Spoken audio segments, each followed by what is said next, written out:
ابو داؤد میں حدیث ہے ایک دفعہ پڑھ لو صبح کے وقت، لا الہ الا اللہ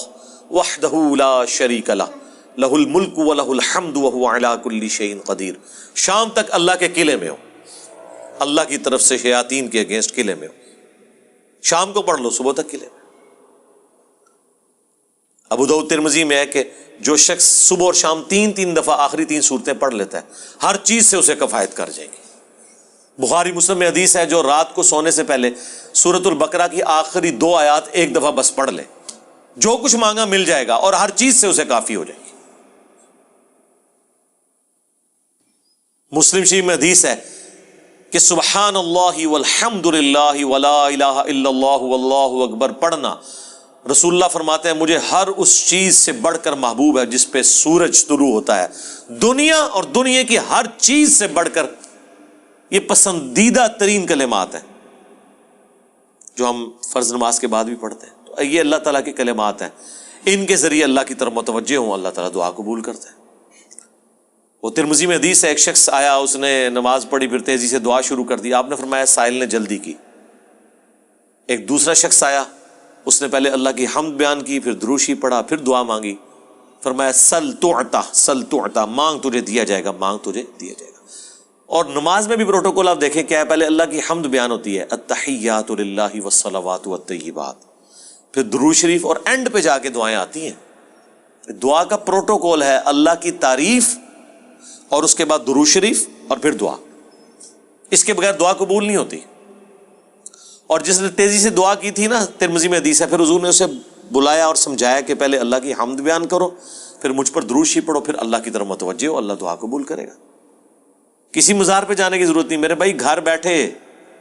اللہ کی حمد اور درود شریف کے ساتھ آپ اللہ کی طرف متوجہ ہوں۔ مسلم شریف میں حدیث ہے جو اذان کا جواب دے وہی کلمات ریپیٹ کرے، حی علی الصلاح حی علی الفلاح پہ لا حول ولا قوت الا باللہ کہے، اور اس کے بعد مجھ پر ایک دفعہ درود شریف پڑھے اور الوسیلہ والی دعا مانگ لے، قیامت کے دن میری شفاعت اس کے لیے حلال ہو جائے گی، اللہم اجعلنا منہم آمین۔ کتنے پیارے پیاری چیزیں ہیں جو نبی علیہ السلام نے تعلیم فرمائی ہیں۔ ہم نے اس لیے سنت اذکار کارڈ لکھے میرے بھائی، یہ میری سالوں کی محنت ہے جو میں نے ایفرٹ پٹ کر کے اس چیپٹر کو کلوز کر دیا۔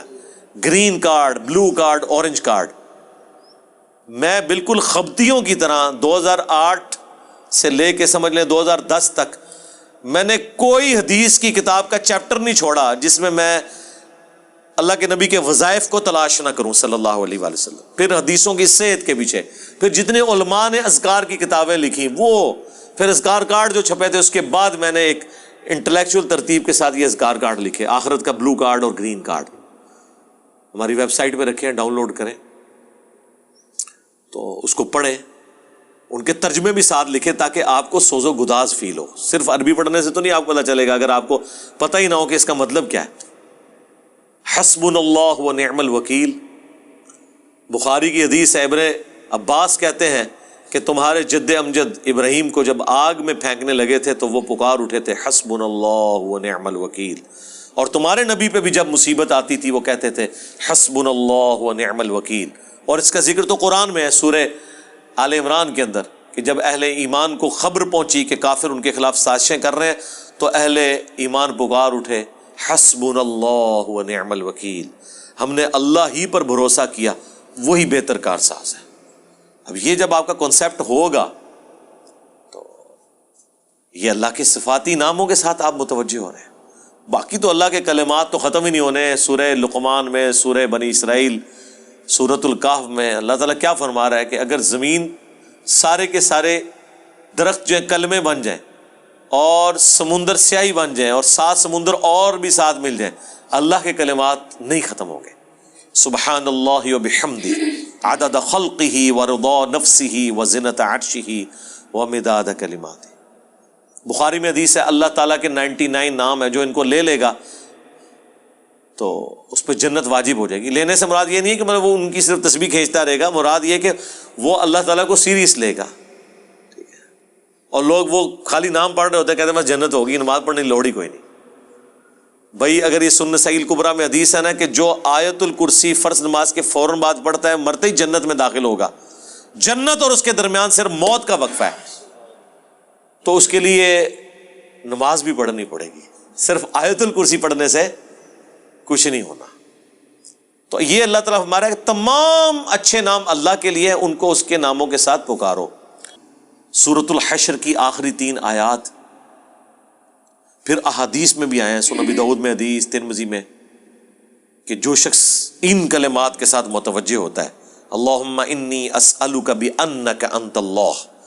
لا الہ الا انت الاحد الصمد الذی لم یلد ولم یولد ولم یکن لہ کفوا احد، تو اللہ تعالیٰ اس کو واپس نہیں کرتا۔ ترمذی میں آیا لا الہ الا انت سبحانک انی کنت من الظالمین، اللہ واپس نہیں کرتا۔ بخاری مسلم میں آیا لا حول ولا قوت الا باللہ، اللہ کے جنت کے خزانوں میں سے ایک خزانہ ہے۔ تو یہ اسماء الحسنہ جو ہے اللہ تعالیٰ کے نام، اس کے صفاتی نام، وہ نہیں ہے جو آپ کو صوفیاء بتا رہے ہوتے ہیں کہ اتنے ہزار دفعہ یہ نام کی تسبیح کھینچ لیں، وہ نہیں، وہ ایک دفعہ ہی بہت ہے میرے بھائی، یہ ایک ہی دوائی کام کر دیتی ہے۔ زیادہ تر 3 دفعہ دعائیں آئی ہوئی ہیں، 7 دفعہ آئی ہوئی ہیں، 10 دفعہ آئی ہیں، اس سے زیادہ نہیں، سوائے تسبیحات کے جو 33 دفعہ ہیں یا 100 دفعہ ہیں۔ دعائیں تو آپ کو آیت الکرسی ایک ہی دفعہ پڑھنی ہے فرض نماز کے بعد۔